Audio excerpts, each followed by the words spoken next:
கேழ்வரகை பற்றி மாண்புமிகு உறுப்பினர்கள் சொன்னார்கள்.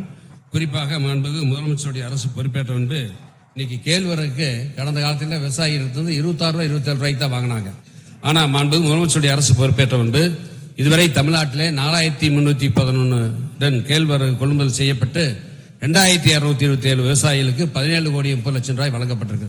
தருமபுரி மாவட்டத்தில் 2024-25 சுமார் 134 விவசாயிகள் வந்து 165 கோடியே 75 லட்சத்திலே 75 மெட்ரிக் டன் கேழ்வரகு கொள்முதல் செய்யப்பட்டு 71,10,000 விவசாயிகள் வங்கிக் கணக்கில் வர வைக்கப்பட்டிருக்கிறது.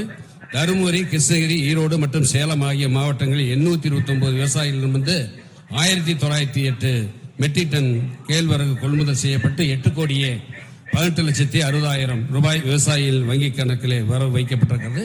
எனவே மாண்புமிகு உறுப்பினர்கள் சொன்ன கோரிக்கை கண்டிப்பாக வருகிற காலத்திலே அரசு கண்டிப்பாக நிறைவேற்றும் என்பதை தெரிவித்துக் கொள்கிறேன்.